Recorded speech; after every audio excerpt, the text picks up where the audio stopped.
A partir de este domingo vamos a tener una o dos conferencias que hemos denominado el lado oscuro del dinero. Es un tema polémico el que vamos a introducir en este ciclo, que hemos tratado de documentar de la mejor manera posible.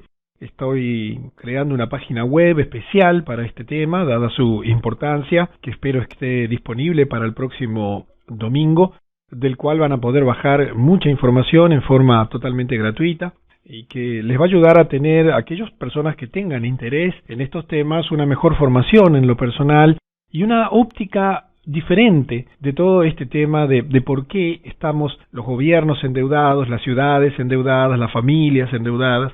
Porque el mundo que tiene cada vez más y más tecnología, en lugar de avanzar en la libertad financiera de las personas, en lugar de repartir la riqueza de un modo cada vez más justo y beneficioso para los hombres, crea cada vez más y más diferencias y cada vez más y más opresión desde el punto de vista financiero.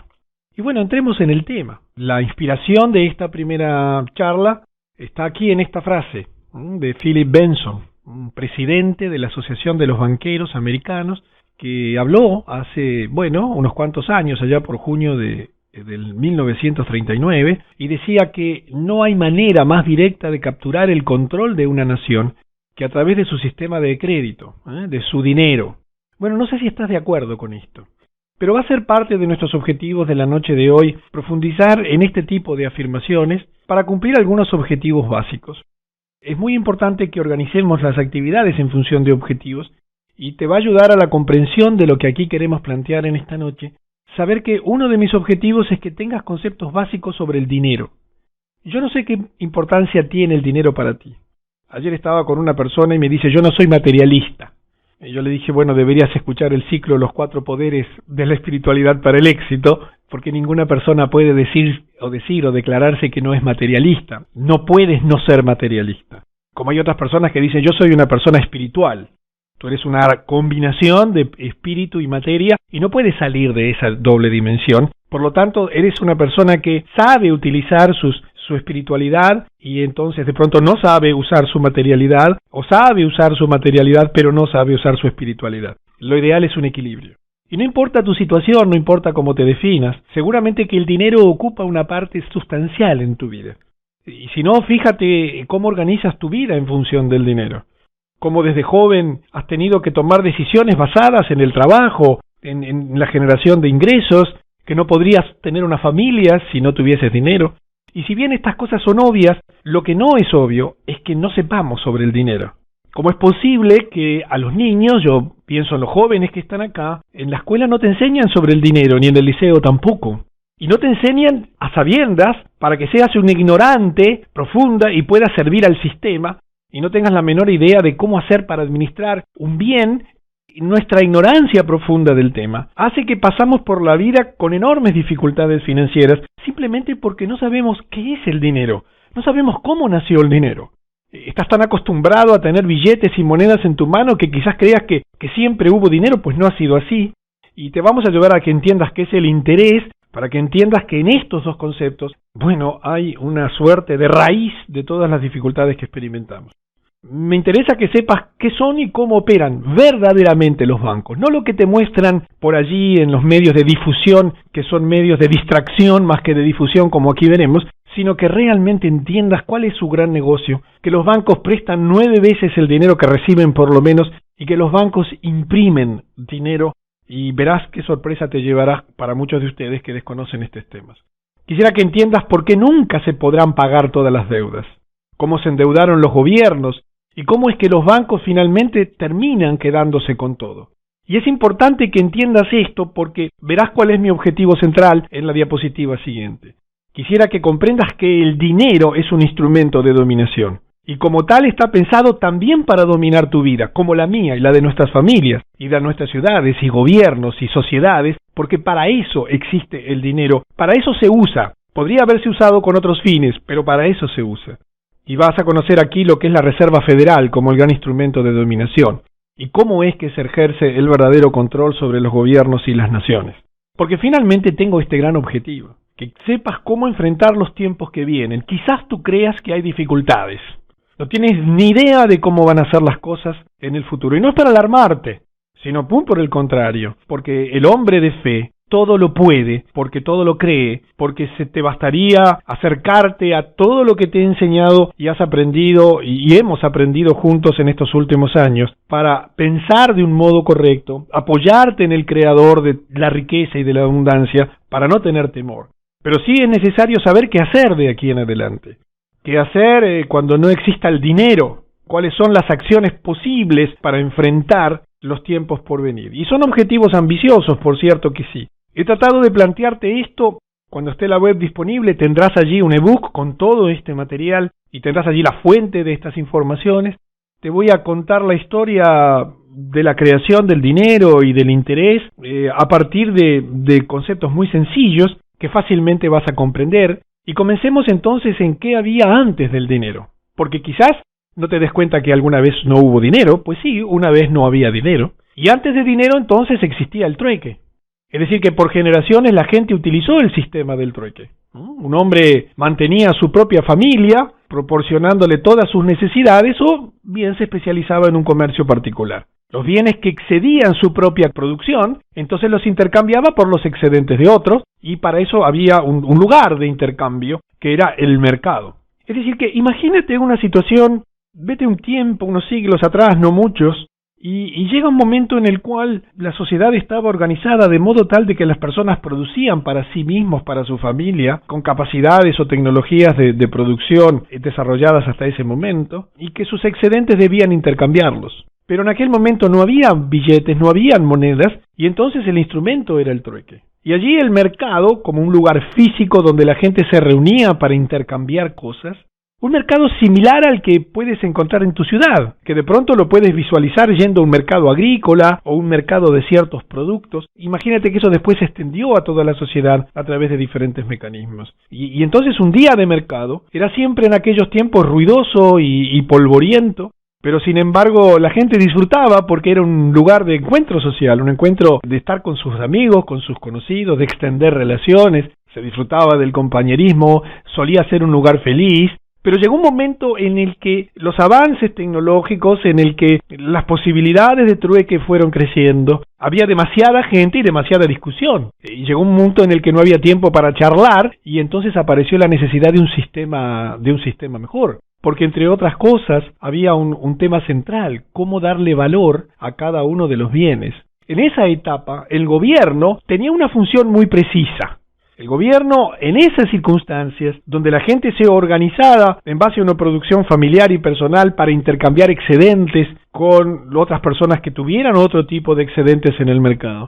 El gobierno entonces era creado como un instrumento de la comunidad, donde el gobierno no era algo que gobernara a las personas como lo concebimos hoy, había sido formado para cerciorarse nada más de que las libertades y los derechos de cada persona fueran protegidos, y que no se forzara a ningún hombre a hacer alguna cosa contra su voluntad por ningún otro hombre o por cualquier otro grupo de hombres. Ese era el único propósito del gobierno, y cada gobernador era apoyado voluntariamente por la comunidad local que lo eligió. Tenía claramente definidas sus funciones, estaba al servicio de la comunidad y había sido creado estrictamente con ese propósito.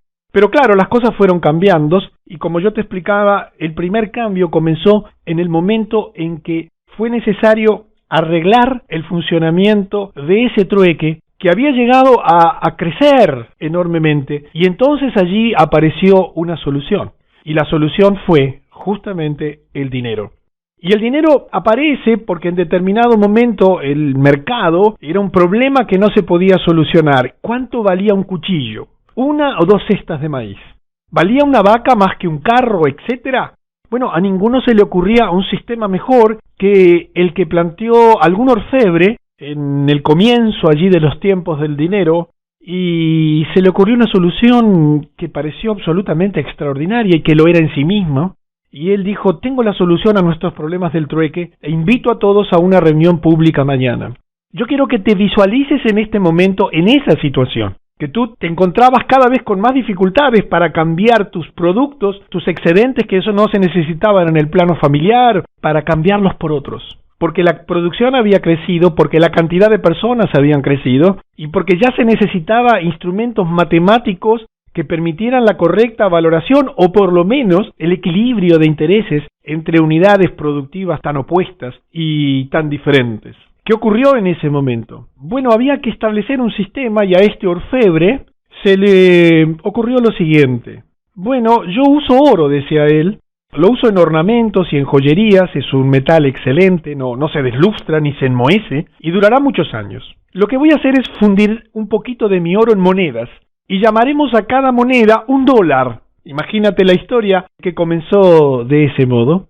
Él explicó cómo trabajarían los valores y que ese dinero, entre comillas, sería un medio de pago inteligente para el intercambio, un sistema mucho mejor que el trueque. ¿Por qué? Porque se podía entonces valorizar las cosas y decir, bueno, esto vale una moneda, aquello vale 2, y entonces de ese modo fácilmente podríamos intercambiar nuestros productos y facilitar así el trueque. En estos términos la solución parecía no solamente inteligente, sino sencilla, pero claro, inmediatamente a algunos se le ocurrió preguntar, especialmente los gobernadores, porque recuerda que los gobernadores tenían como función solamente evitar que hubiese abuso sobre las otras personas, y alguno preguntó, bueno, pero algunas personas podrían encontrar oro y hacer las monedas para sí mismos. Eso, dijo, sería de lo más injusto. Pero claro, el orfebre tenía preparada una respuesta. Dijo, hagamos lo siguiente, solamente las monedas aprobadas por el gobierno pueden ser utilizadas, solamente. Y estas tendrán una marca especial estampada en ellas, de modo de evitar esa posible duplicación de las monedas. Y así entonces fue que nació el dinero. Pero sucedió un segundo problema, ¿cómo repartir las monedas a fabricarse? Porque era un momento en el cual comenzaba la acuñación de las monedas y la instrumentación del dinero. Entonces, bueno, comenzaron inmediatamente las discusiones. Yo merezco más porque mi producto tiene un mayor valor y bueno, pero sin mi producto no pueden funcionar y es absolutamente necesario. Y comenzó una discusión respecto al derecho que cada uno tenía de repartir las monedas. Entonces, en función de eso, él dijo, bueno, mira, vamos a hacer lo siguiente. ¿Cómo repartimos las monedas? Bueno, de una manera muy sencilla. Dado que ninguno de ustedes puede llegar a un acuerdo, entonces yo sugiero que cada uno obtenga la cantidad que requiera de mí, en función de lo que cree que son sus derechos y sus posibilidades. No habrá límite, a excepción de su capacidad de devolverlas. Cuanto más dinero cada uno obtiene, más debe devolver al final del año. Y se tomó ese periodo de tiempo como una cantidad razonable para comenzar la asignación y la distribución de esa primera acuñación de monedas, de esa primera disponibilidad de recursos. Pero claro, allí empezó un tema central y era cuánto devolveríamos a fin del periodo, porque hubo una pregunta obvia que inmediatamente se le preguntó al orfebre. ¿Qué pago recibiría el orfebre por una idea tan extraordinaria? Imagínate en esa situación, tú acostumbrado al trueque y que de un día para otro te dieran la solución a tus problemas, que a partir de ahora ya no irías al mercado a discutir cuánto valía tu cuchillo en relación a los huevos que podrían haber allí transándose en el mercado, sino que estaría todo equilibrado en base a las monedas y cada uno habría pedido una cantidad inicial de monedas razonable para sus necesidades y que podría volver a pedir al orfebre. Pero claro, ¿por qué el orfebre haría ese trabajo? ¿Cuál sería su motivación para dar ese excelente servicio a la comunidad? Y allí nació el interés, porque dijo él, estoy proporcionando un servicio, es decir, la fuente del dinero. Eso me da el derecho al pago por mi trabajo. Entonces hagamos lo siguiente, digamos que por cada 100 monedas que ustedes reciben, me devuelven 105 en cada año, y esos 5 serán mi pago, y llamaré a este pago el interés. Es decir, que ustedes me deberán los 100, pero a cambio de seguir disponiendo de esa moneda, si es que no las devuelven, tendrán que pagarme 5, porque ese será el pago por mi negocio. A todo el mundo le pareció razonable. Pareció entonces que era una oportunidad extraordinaria de organizar la sociedad. Por supuesto que comenzó inmediatamente un proceso de fijación de precios. Y comenzó todo un proceso de creación y de formación de los precios, donde supuestamente el mercado era el que asignaba en una situación de pureza los derechos relativos de cada uno de los productos a ser valorados. Encontraron así que el dinero era maravilloso.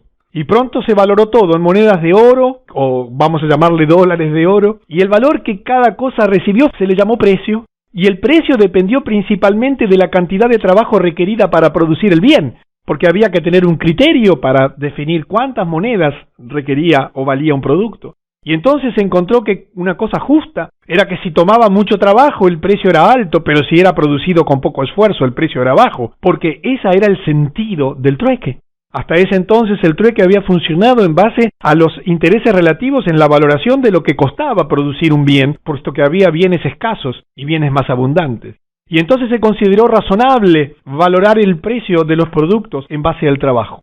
Y las cosas funcionaban de una manera extraordinaria. Ese primer año fue un año maravilloso para todos, pero habían pasado algún detalle por alto. La perversión del sistema planteado, que estaba en la esencia misma del interés del orfebre. Y así nacieron los primeros problemas, las refinanciaciones y las hipotecas. Porque el problema central que tenía el sistema, y es el primer tema que yo quiero que tú trates de entender con exactitud en el día de hoy. El problema central que tenía esta situación era el hecho simple de que al fin de año, cuando se visitó a toda la gente que debía monedas para ver cuántas iban a devolver o si necesitaban la misma cantidad o cuántas más, algunos tenían más de lo que pidieron prestado. Pero esto significaba que otros tenían menos, puesto que simplemente había un cierto número de monedas distribuidas inicialmente. Por lo tanto, si uno tenía más es porque otro tenía menos. Los que tenían más de los que pidieron prestado, devolvieron lo prestado más 5 adicionales de cada 100, puesto que los tenían. Pero de todos modos, luego de devolver sus monedas, tuvieron que pedir prestado nuevamente para poder continuar. Repasemos este concepto porque es central. Cuando llega al final del periodo, si se hubieran emitido 100 monedas, no había 105, habían 100. Pero claro, en el juego del trueque y de los cambios y de la interconexión entre las personas y del mercado que formaba precios, de las capacidades de producciones individuales y relativas, que a algunos se enfermaron, a otros se le moría el familiar que había podido producir más, en ese juego había un cierto problema. Unos al final del periodo tendrían más monedas y otros menos. Aquellos que tenían más de 100 con facilidad podían devolver los 5, pero aquellos que tenían menos de 100, para poder devolver los 5, tenían que quedarse con menos monedas. ¿Y qué ocurrió? Nadie advirtió un detalle central. Algunos descubrieron por primera vez que tenían una deuda. Pero antes de prestarle más dinero, el orfebre, al cual definiremos como Fabián, tomó una hipoteca sobre algunos de sus activos y como había que volverle a prestar, entonces cada uno salió una vez más a intentar conseguir esas 5 monedas extra que siempre parecían tan difíciles de encontrar. Y allí comienzan los primeros endeudamientos y las primeras refinanciaciones y hipotecas, cuando no podían devolverlas o pagar los intereses, porque las monedas ya se habían transformado en algo absolutamente imprescindible para comerciar. Pero como habían 100, era un juego cerrado. Pero acá viene el tema central que yo te quiero destacar, y que explica por qué no se pueden pagar todas las deudas. Nadie se dio cuenta que en el conjunto el país nunca podría saldar de su deuda hasta que todas las monedas fueran devueltas. Nadie se dio cuenta de eso. Siempre habría deudas porque el origen del dinero es un origen ficticio. Se crea una riqueza inexistente para darle valor a una riqueza preexistente. El verdadero valor no era la moneda. El verdadero valor no era lo que se acuñaba, sino los bienes que ésta justipreciaba, a los cuales se les asignaba precio y que justificaban la circulación de las monedas. Nadie se dio cuenta que en el conjunto el país nunca podría salir de su deuda hasta que todas las monedas fueran devueltas, pero aunque se devolvieran todas las monedas, las 100 iniciales, estaban siempre esos 5 adicionales en cada 100, nunca habían sido puestos en circulación. Esta es la raíz del sistema, el origen de todos los males. El interés implica repartir un dinero que nunca fue creado, porque el interés solo existe por sobre el dinero que te prestan. Y cuando te dan un dinero, supongamos que en la primer origen eran 100, y se piden 5 monedas adicionales de interés, esas monedas no existen, nunca fueron creadas. Nadie más que el fabricante de las monedas podía ver que era imposible pagar el interés. El dinero adicional nunca había sido puesto en circulación, por lo tanto a alguien siempre le faltaba. Pero claro, él tenía una visión desde arriba de este problema. Él podía ver la situación en su conjunto. Él sabía de antemano que había creado un juego extremadamente perverso, donde las personas iban a comenzar a partir de ese momento a intentar lo imposible, pagar algo que no existía. Y allí comenzó a elaborar la idea del dinero como un instrumento de dominación. Pero vamos a seguir la historia.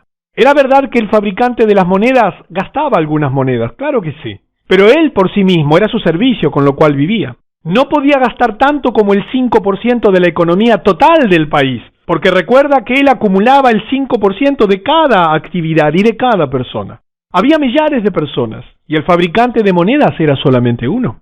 Por otro lado, él seguía siendo un orfebre, viviendo una vida confortable. No pierdas de vista estos detalles, porque tienen mucha relación con lo que va a ocurrir y con lo que está ocurriendo actualmente. Entonces nacen los servicios bancarios, disponiendo de monedas la sociedad, disponiendo de alguien que las acuñaba, del control del gobierno que era solamente asegurarse el reparto equitativo justo en función de las necesidades de cada uno, la definición de precios en base a la cantidad de trabajo que requería la producción de cada bien, y a que se respetara el derecho del orfebre a recibir su interés y que legítimamente podía exigir, bueno, te vuelvo a prestar, necesito un documento, una garantía que me permita a mí cubrir el servicio que te estoy dando y que tu endeudamiento no sea indefinido. Y partiendo de la base de la necesidad de que el sistema continuase porque ya había comenzado, entonces nacen los servicios bancarios. Y fíjate qué interesante, podemos imaginar que en la parte posterior de su tienda hizo una gran caja fuerte. Y la gente encontró conveniente dejar algunas de sus monedas en ellas como depósito de seguridad. Él cobraría un honorario pequeño, dependiendo de la cantidad de dinero y la cantidad de tiempo que permanecería en él. Daba al dueño de las monedas un recibo por cada depósito. Y allí la sociedad comenzó a aceptar como natural esa actividad de custodiar valores que en manos privadas o en manos personales podía significar riesgo de posesión para la persona. Cuando una persona iba a hacer compras, ya no tenía por qué llevar las monedas porque disponía de los recibos.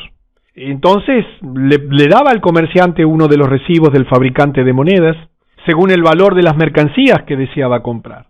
Los comerciantes reconocían el recibo como genuino y lo aceptaban con la idea de llevarlo luego ante el fabricante y recoger allí la cantidad apropiada en monedas. Los recibos pasaron de mano en mano, en vez de transferir el oro en sí mismo las monedas. La gente tenía completa confianza en los recibos y los aceptaba, como si fueran las monedas de oro. ¿Te suena conocida esta historia? A pesar de los siglos transcurridos, ¿verdad que hay mucho de cercano a la realidad de tu vida? Pero la historia continuaba porque comenzaban a ocurrir cosas que estaban en la raíz del sistema y que tenían como finalidad que apareciese un gran negocio de los bancos. Porque comenzó esta reflexión. En verdad, alguien reflexionó, y quizás fue ese primer orfebre que está sirviendo de ilustración para nuestra historia, el oro no es mío. Pero como está en mi posición, eso es todo lo que verdaderamente importa. Quiero que comprendas que cuando esta idea surgió, cambió el mundo definitivamente. En verdad, el oro que yo tengo en custodia no es mío, pero está en mi posesión, que es todo lo que importa. A partir de esta afirmación, a partir de esta observación de la realidad, a partir del desarrollo de esta idea y de esta creencia, cambió el mundo definitivamente. Porque el fabricante de monedas a partir de allí descubrió la posibilidad de un negocio colosal. Notó que era bastante raro encontrar que alguna persona le pidiera realmente sus monedas de oro. Él pensó, aquí estoy en posesión de todo este oro, de todas estas monedas, y sigo teniendo que trabajar duro como artesano. No tiene sentido. Hay docenas de personas que estarían contentas de pagarme el interés por el uso de este oro, que está depositado aquí y que sus dueños raramente reclaman. Un razonamiento sencillo, claro, definitivo, que no admitía mucha discusión. Había muchas personas que depositaran el oro y que tomaban los recibos que entregaba el fabricante de monedas como respaldadas por ese oro allí. Pero claro, en determinado momento, el orfebre, el fabricante de las monedas, este personaje de la historia, dijo, pero si yo tengo estas monedas, las puedo volver a prestar, porque he observado que con el correr del tiempo son muy pocos los que la reclaman. Y entonces hay tanta gente que está aumentando su producción, ya habían comenzado los desarrollos y los desenvolvimientos tecnológicos, hay tanta gente que necesita más dinero, que les está yendo bien, que estarían dispuestas a pagarme interés por el uso de este oro. Y allí entonces comienza algo absolutamente extraordinario, el prestar lo de otros. En verdad el oro no es mío, pero está en mi posesión, que es todo lo que importa. Ya no necesito hacer más monedas para prestar. Puedo utilizar algunas de las monedas almacenadas en la caja fuerte. Al principio, naturalmente, esta idea era secreta y riesgosa, por lo tanto él era muy cauteloso, haciendo experiencia, prestando solo unas pocas monedas cada vez, pero solo cuando tenía amplia seguridad de su devolución. Pero gradualmente tomó confianza y comenzó a prestar más y más cantidades más grandes. Imagínate el cambio que esto comenzó a ocurrir. Se estaba socavando lo verdaderamente importante del sistema, la credibilidad. Que cada uno de esos recibos estuviera respaldado por el oro original. El sistema igual tenía un problema. Nadie nunca, en su conjunto, la sociedad nunca podría pagar las 5 monedas porque éstas no se habían acuñado. Imagínate la multiplicación del problema cuando se comenzó a cobrar interés sobre el dinero que era de otros y que él tenía en posesión. Imagínase muchos 5% adicionados. Ya no ganaría este orfebre el 5% de la acuñación inicial. Él comenzaría a ganar el 5 sobre más y más préstamos de las mismas monedas que se suponía que debían estar respaldando cada uno de los billetes. Imagínate que la sociedad comenzó, sin saberlo, debido a lo secreto de este accionar, a introducirse en un sistema tremendamente perverso. Ya no podrían pagar solo 5, ya no podrían pagar 7, 10, 15, 20, 50 monedas generadas por el interés de algunos que, intentando hacer crecer sus negocios, desarrollar su producción, generar más riqueza, comenzaban a pedir dinero prestado. Y así entonces, como consecuencia de la necesidad que tenían estas personas de pedir más, entonces nacen los vales y los pagares. Cierta persona había obtenido un préstamo. Sin embargo, el oro permanecía en la caja fuerte del orfebre fabricante de monedas, porque el orfebre no le daba las monedas, sino que les daba nuevamente recibos, equivalente al valor de esas monedas, para que pudiera volver a intercambiarlos en el mercado. Esto naturalmente significaba la creación artificial de dinero y la creación artificial de riqueza, puesto que se otorgaba una riqueza que no existía, salvo en el papel creado allí, impreso, registrado primero manualmente, en imprentas después, por parte del fabricante de monedas, en quien la sociedad depositaba su interés. Un día, un préstamo muy grande fue solicitado. El fabricante de monedas sugirió: mira, en vez de llevar todas estas monedas, podemos hacer un depósito en su nombre y le daré varios recibos equivalentes al valor de las monedas. El prestatario convino y se fue con un manojo de recibos. Allí se instrumenta lo que te acabo de comentar. Después que el cliente se fuera, el orfebre sonrió para sus adentros. Él podía tener la torta y encima comerla también. Él podría prestar el oro y todavía mantenerlo en su posesión. ¿Te parece que habría cambiado el mundo? Pues imagínate las posibilidades que comenzaron a urdirse en una mente que comenzó a utilizar esto no solo para su enriquecimiento, sino para comenzar a comprender el poder que él tenía sobre las personas que comenzaban a utilizar el dinero para hacer crecer sus negocios. Y así los amigos, los extranjeros e incluso los enemigos necesitaron fondos para realizar sus negocios. Y siempre y cuando podían asegurar la devolución, podían pedir prestado, tanto como necesitaran, porque la garantía estaba consolidada. La perversidad comenzó a hacer mella en la voluntad de este orfebre, que comenzó a ver un proceso de poder quedarse hasta con los bienes de otros simplemente si no le podían pagar. Simplemente escribiendo recibos, Fabián podría prestar tanto dinero como varias veces el valor del oro en su caja fuerte, y él ni siquiera era el dueño del dinero en ella. Todo era seguro, pero había un detalle. Todo era seguro siempre y cuando los dueños verdaderos no pidieran su oro y la confianza de la gente fuera mantenida. De modo que aquí debes entender que aparece una gran base del sistema: la credibilidad, la necesidad de crear y armar todo un sistema por el cual los verdaderos dueños de las monedas no fueran a pedir su oro. Porque el día que eso ocurriese, el orfebre simplemente quebraría, porque no habían tantas monedas como él había prestado. Te vuelvo a repetir la idea porque es el centro y la madre de todos nuestros problemas.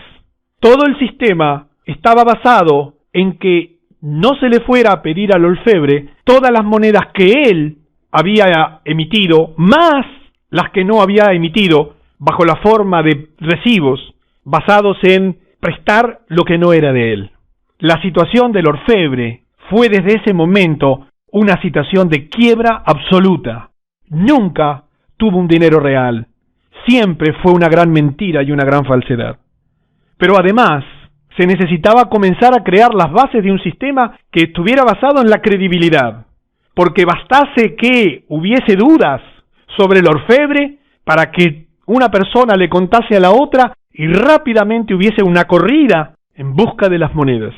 Y allí el orfebre quebraría, pero quebraría también la sociedad, porque habría un redistribuir de riqueza absolutamente violenta, donde algunos se empobrecerían de la noche a la mañana y otros se enriquecerían como consecuencia de un juego artero, basado en la creación de una riqueza inexistente.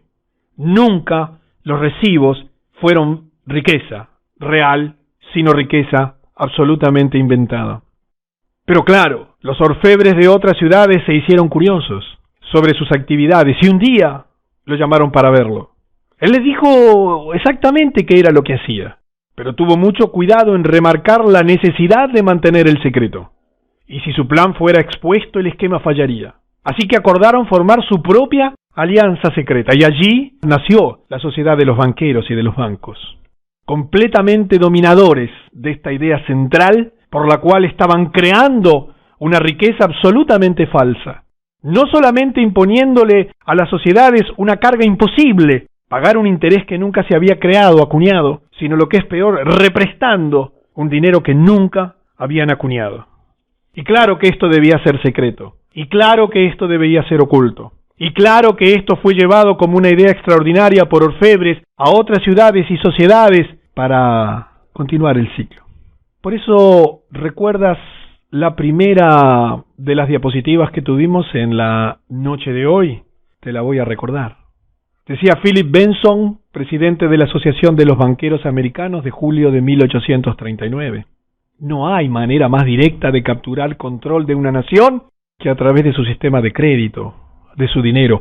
No sé cuando yo te leí esto al principio si estabas de acuerdo, pero si esta historia fue real, o si tiene algún viso de realidad, y cuando termine el ciclo de conferencias creo que tendrás una comprensión mucho mayor, pero esta afirmación es tremenda. ¿Y qué me dices de esta? De Reginald McKenna, presidente del Banco de Midland en Londres. Estoy asustado, ya que a los ciudadanos ordinarios no les gustará saber que los bancos pueden crear y destruir dinero a su gusto, y que los bancos controlan el crédito de la nación, dirigen la política de los gobiernos y tienen en sus manos el destino de la gente. Recuerda los objetivos. ¿Entiendes ahora por qué nunca se podrán pagar todas las deudas por parte de una sociedad, de un gobierno, de una ciudad y de la mayor parte de las familias que tienen? Bueno, vamos a hablar la próxima vez de cómo se endeudaron los gobiernos, cómo es que llegó esa situación en la que un gobierno, que era nada más que una entidad elegida por la comunidad para cubrir aspectos éticos y morales, termina endeudándose cuando no tenía ni siquiera bienes ni actividades que generaran gastos. Te enterarás de cómo los bancos se quedaron con todo, y se están quedando con todo. Quisiera que entiendas cómo todo esto es un instrumento de dominación, y que la Reserva Federal es el gran instrumento de dominación, y que el verdadero control sobre los gobiernos y las naciones, para que entiendas cuál es el verdadero. Pero recuerda que lo que más quiero es que sepas cómo enfrentar los tiempos que vienen, para que a partir de estos conocimientos sepas tomar decisiones. Por ejemplo, ¿en qué banco podría tener yo mi dinero? Y obviamente en el banco de la sociedad secreta. Obviamente, en alguno de los bancos. ¿Te suena el nombre Chase Manhattan Bank? Citibank? Rothschild? ¿Te suena? Deutsche Bank? Pon tu dinero allí. Nunca tendrás problemas. Pero no solamente para advertirte sobre eso, sino para que sepas qué hacer. En términos de liquidez, de activos, de deudas, de manejar inversiones, de qué valores tener, cuando tú comprendas la esencia del sistema. Y de eso vamos a hablar la próxima semana, donde vamos a continuar con esta historia que nos va a llegar hasta nuestros días. Y allí en la segunda parte hablaremos cómo los bancos prestan 9 o más veces lo que reciben, ¿Cómo se oculta el fraude naciendo la economía financiera y la credibilidad? ¿Por qué los precios suben y suben y suben en todas las sociedades? ¿Cómo es que los gobiernos comienzan a endeudarse? Y te voy a contar del gran instrumento de dominio, la Reserva Central de Dinero. Quizás, y te hago un anticipo, quizás, tú creas que la Reserva Federal pertenece al gobierno de los Estados Unidos. Algunos de ustedes sé que ya saben que no es así. Pero la Reserva Federal pertenece a esa sociedad secreta de los bancos. Es una institución privada que cuando te dice que le ha prestado 80 o 100 mil o 300 mil millones de dólares para inyectar en la sociedad y fomentar no sé qué, es simplemente porque en la noche anterior pusieron a trabajar la imprenta a todo lo que da. Nada más que por eso. Son nada más que recibos idénticos a los del orfebre de nuestros primeros tiempos, absolutamente carentes de valor, absolutamente depreciados, sin ninguna relación con la riqueza real, porque nos hemos olvidado de la riqueza real. La finalidad de este ciclo es despertar tu conciencia. No es para asustarte, es por el contrario, para estimularte, para darte una oportunidad, para que estés tranquila, para que sepas entender muchas de las cosas que pasan, para que cuando te leas titulares, cuando la bolsa suba o baja, te mantengas tranquilo. Cuando haya inflación o deflación, te mantengas tranquilo y calmo, simplemente porque tendrás una mayor conciencia e información. Yo te vuelvo a aclarar lo que te dije al comienzo. El tema es polémico. El tema es polémico y seguramente habrán muchas ideas sobre este tema. Pero esta historia que te acabo de dar es una historia que es fácilmente entendible y que mira que existe muchísima información documentada de lo que te acabo de decir, que voy a tratar de centralizártela en una página web que va a estar disponible la próxima semana. En definitiva, una de las maravillas de la globalización es que nos permite defendernos de una manera extraordinaria, que nos permite que la información fluya. Ya las sociedades secretas no pueden permanecer secretas, ocultando lo evidente. Pero también la globalización es un riesgo, porque puede avasallar tu cultura. Y si estás dormido o si estás dormida, y si no te das cuenta lo que pasa, bueno, puedes ser avasallado.